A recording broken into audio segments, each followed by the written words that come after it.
વડોદરા શહેરમાં ગોત્રી રોડ પર ફરી એકવાર દારૂના નશામાં ધૂત થઈ કાર ચલાવતા હોવાની ઘટના છે તે સામે આવી છે। એક શખ્સ નશામાં એટલો ચૂર હતો કે રોડ પર સૂઈ ગયો હતો।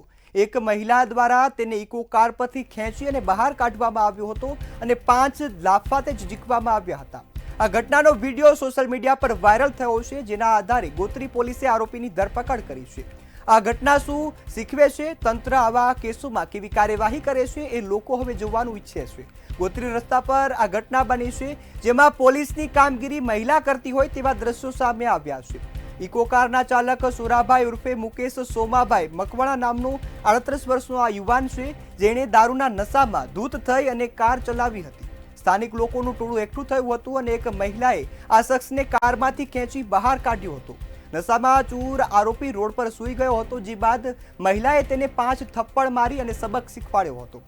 આ ઘટનાનો વિડીયો સોશિયલ મીડિયા પર વાયરલ થયો છે। આ ઘટનાનો એક ગંભીર પ્રશ્ન એ ઊભો કરે છે કે ગુજરાત જેવા ડ્રાય સ્ટેટમાં દારૂની ઉપલબ્ધતા કઈ રીતે હોઈ શકે। નશામાં વાહન ચલાવવાની વધતી ઘટનાઓ તંત્ર સામે કાર્યવાહીની માંગ કરી રહ્યું છે।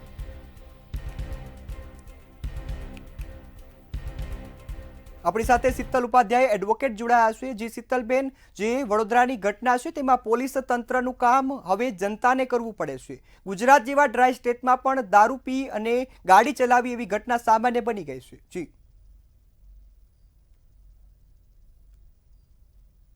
શીતલબેન, જી શીતલબેન, હાલ વડોદરાની જે ઘટના દર્શાવે છે કે પોલીસનું જે કાર્ય છે તે જનતા કરી રહી છે। ગુજરાત જેવા ડ્રાય સ્ટેટમાં પણ લોકો છે તે દારૂ પી ખુલ્લેઆમ ગાડીઓ ચલાવે છે। જી જી બિલકુલ। અત્યારે આપણે વારંવાર એક્સિડન્ટની ઘટના જોઈએ કે એમનેમ પણ જોઈએ, રેપ કેસીસ જોઈએ, બધાની અંદર સૌથી મહત્વનું વાત ડ્રગ અને દારૂની આવી રહી છે। અને ખાસ કરીને જ્યારે ગાંધીનું ગુજરાત કહેવાતું હોય ત્યારે ગાંધીને ચલણી ઉપર મૂકી અને આ ચલણી પોતાના ખિસ્સામાં નાખવા માટે પોલીસ અને પ્રશાસન બંને જાણે કટિબદ્ધ હોય એમ દારૂને ખુલ્લેઆમ રેલમછેલ કરવા દે છે। અને જેના લીધે આ યુવાધન હોય, તમે કીધું એમ કે 38 વર્ષનો યુવા હતો, એટલે આ યુવાધનને પણ ગેરમાર્ગે દોરાઈ રહ્યું છે એવું સ્પષ્ટ દેખાય છે। જ્યારે દારૂબંધીની વાત આવતી હોય તો બે વસ્તુ છે, ક્યાં તો કડકપણે એનો અમલ થવો જોઈએ અને ક્યાં તો એની છુટ્ટી હોવી જોઈએ। છુટ્ટીવાળા દેશો છે, ઘણા રાજ્યો છે, ત્યાં પણ કાયદો વ્યવસ્થા જળવાય છે।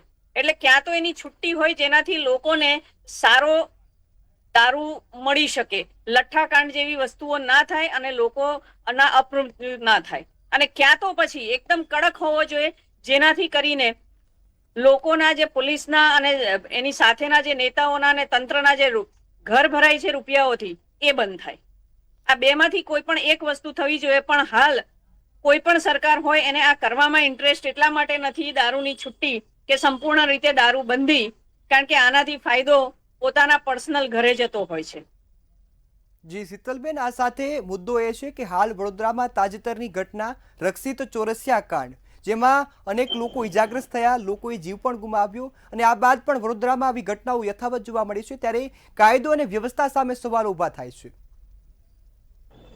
જી બિલકુલ, કારણ કે કાયદો ને વ્યવસ્થા તંત્ર આખું આમાં ને આમાં જ વ્યસ્ત હોય છે કે ભાઈ આ એમને દારૂડિયાને પકડો, ખાલી ગુજરાતનો વ્યક્તિ જ દારૂડિયો કહેવાય છે ને દારૂડિયાને પકડવાનો, પરંતુ દારૂ ક્યાંથી આવે છે એમને ક્યારેય પકડવું નથી હોતું। એનો મતલબ કે એમને બધી જ સભાનતાપણે ભાન છે કે દારૂ ક્યાંથી આવે છે, કેવી રીતે આવે છે, કયા સમયે આવે છે અને ક્યાં વેચાય છે, પણ એ ઉપર ક્યારેય પણ તમે જોશો તો કોઈ પણ પોલીસે સ્ટેટમેન્ટ આપ્યા નથી। પરંતુ કોઈ પકડાયું એટલે એને મીડિયાનું ટ્રાયલ આપી અને પછી એની ઉપર કાર્યવાહી થતી હોય છે, પણ જે આ દારૂ જ્યાંથી આવે છે એ કાર્યવાહી થતી નથી।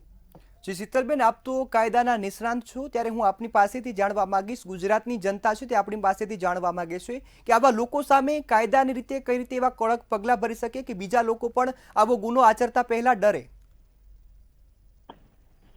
પહેલી વસ્તુ કે હમણાં જ ગૃહમંત્રીનું એક સ્ટેટમેન્ટ જોયું હતું મેં 2 દિવસ પહેલા કે આરોપીઓને જે રીતે તમારે ડરાવવાના હોય ડરાવો, દંડાવારી કરો। તો પહેલા આ ગૃહમંત્રીનું પણ આ મેચ્યોર્ડ સ્ટેટમેન્ટ મને નથી દેખાયું, કારણ કે કાયદાની ધાક દંડાથી નથી હોતી, કાયદાની ધાક ક્યારેય પણ તમારા ભ્રષ્ટાચારથી નથી હોતી, કાયદાની ધાક સાચી રીતે કાયદાનો જે પોલીસે અમલ કરાવવાનો છે એ અમલ કરાવે એનાથી હોય છે। પણ ક્યાંક ને ક્યાંક આમાં પોલીસ અને પોલીસની સાથે એનું આખું પ્રશાસન અને આખું તંત્ર ચૂક ખાય છે. અને કારણ એક માત્ર એ છે કે એ બધા જ ભ્રષ્ટાચારથી ખદબદેલા છે અને એટલા માટે જ કાયદાનો ડર નથી. એટલે સૌથી પહેલા તો જો કાયદો કેવી રીતે ઉપયોગમાં લેવો એના માટે પોલીસે એમના ભ્રષ્ટાચાર બંધ કરવા પડશે અને કાયદાની સાચી દિશામાં ઉપયોગ કરવો પડશે. જી બિલકુલ શીતલબેન, આપ અમારી સાથે જોડાયા અને માહિતી આપી એ બદલ આપનો આભાર.